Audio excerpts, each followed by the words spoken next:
force, and laws of motion. Introduction.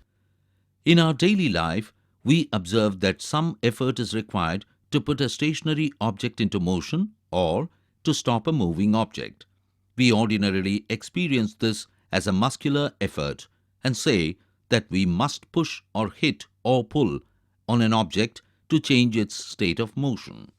The concept of force is based on this push, hit, or pull. Pushing, hitting, and pulling of objects are all ways of bringing objects in motion. See figure. They move because we make a force act on them. A force can be used to change the magnitude of velocity of an object, that is, to make the object move faster or slower, or to change its direction of motion. A force can change the shape and size of objects. See figure. States of motion. Pushing, hitting, and pulling of objects are all ways of bringing objects in motion. They move because we make a force to act on them.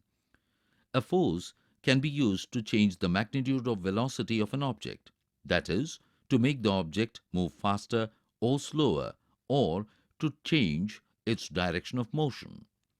First law of motion.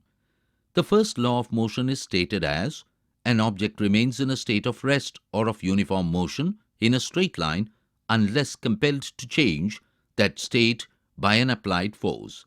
We tend to remain at rest with respect to the seat until the driver applies a braking force to stop the motor car. With the application of brakes, the car slows down, but our body tends to continue in the same state of motion because of its inertia.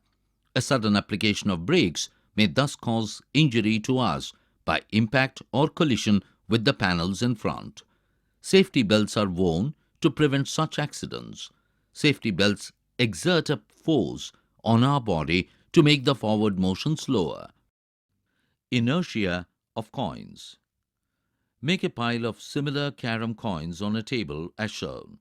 Attempt a sharp horizontal hit at the bottom of the pile using another carom coin or the striker. If the hit is strong enough, the bottom coin moves out quickly. Once the lowest coin is removed, the inertia of other coins makes them fall vertically on the table. Only the carom coin at the bottom of a pile is removed when a fast-moving carom coin or striker hits it. Second law of motion. The second law of motion states that the rate of change of momentum of an object is proportional to the applied unbalanced force in the direction of force. A truck at rest does not require any attention when parked along a roadside, but a moving truck, even at speeds as low as 5 ms to the power of -1, may kill a person standing in its path. A small mass, such as a bullet, may kill a person when fired from a gun. These observations suggest that the impact produced by the objects depends on their mass and velocity. The momentum, p of an object, is defined as the product of its mass, m, and velocity, v, that is, p is equal to mv. Momentum has both direction and magnitude. Its direction is the same as that of velocity, v. The SI unit of momentum is kilograms meter per second, kg ms to the power of -1. Since the application of an unbalanced force brings a change in the velocity of the object, it is therefore clear that a force also produces a change of momentum. Second law of motion. The second law of motion gives us a method to measure the force acting on an object as a product of its mass and acceleration. The second law of motion is often seen in action in our everyday life.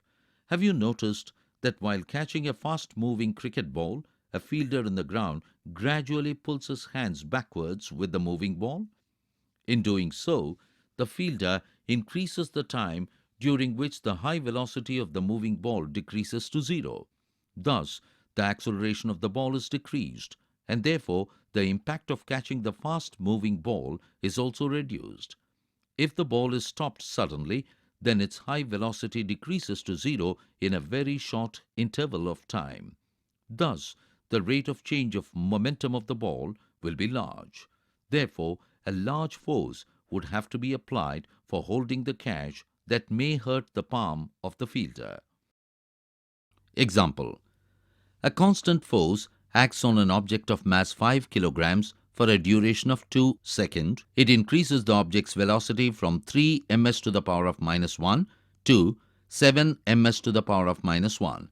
Find the magnitude of the applied force. Now, if the force was applied for a duration of 5 seconds, what would be the final velocity of the object? Solution: we have been given that u is equal to 3 ms to the power of -1 and v equal to 7 ms to the power of -1, t is equal to 2 seconds and m is equal to 5 kgs. From equation, we have F is equal to m into u minus v the whole by t. Substitution of values in this relation gives F is equal to 5 kg, 7 ms to the power of -1 minus 3 ms to the power of -1 the whole divided by 2 seconds is equal to 10 n. Now, if this force is applied for a duration of 5s, t is equal to 5 seconds, then the final velocity can be calculated by writing equation as v is equal to u plus ft by m. On substituting the values of u, f, m and t, we get the final velocity. v is equal to 13 ms to the power of -1. Third law of motion. The third law of motion states that when one object exerts a force on another object, the second object instantaneously exerts a force back on the first. In the game of football, sometimes we, while looking at the football and trying to kick it with a greater force, collide with a player of the opposite team. Both feel hurt because each applies a force to the other. In other words, there is a pair of force and not just one force. The two opposing forces are also known as action and reaction forces. Conservation of momentum. Suppose two objects, two balls A and B, say of masses ma and mb, traveling in the same direction along a straight line at different velocities ua and ub, respectively, as in figure, and there are no other external unbalanced force acting on them. Let ua be greater than ub, and the two balls collide with each other as shown in the figure. During collision, which lasts for a time, the ball A exerts a force FAB on ball B, and the ball B exerts a force FBA on ball A. Suppose VA and VB are the velocities of the two balls A and B after the collision, respectively, as in figure. From equation, the momenta of ball A before and after the collision are MAUA and MAVA, respectively. The rate of change of its momentum, or FAB action, during the collision will be MAVA minus UA by T.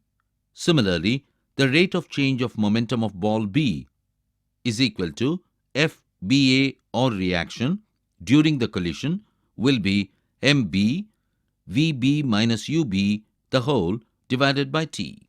According to the third law of motion, the force FAB exerted by ball A on ball B, that is action, and the force FBA exerted by the ball B on ball A, that is reaction, must be equal and opposite to each other.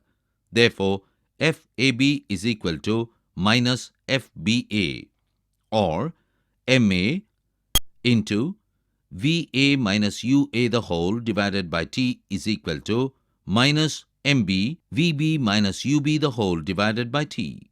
This gives MAUA plus MBUB is equal to MAVA plus MBVB. Since MAUA plus MBUB is the total momentum of the two balls A and B before the collision, and MAVA plus MBVB is their total momentum after the collision. From equation, we observe that the total momentum of the two balls remain unchanged or conserved provided no other external force acts. The sum of momenta of the two objects before collision is equal to the sum of momenta after the collision provided there is no external unbalanced force acting on them. This is known as the law of conservation of momentum. Momentum of a balloon. Take a big rubber balloon and inflate it fully. Tie its neck using a thread. Also using an adhesive tape. Fix a straw on the surface of this balloon. Pass a thread through the straw and hold one end of the thread or fix it on a wall at some distance. This arrangement is shown. Now, remove the thread tied on the neck of the balloon.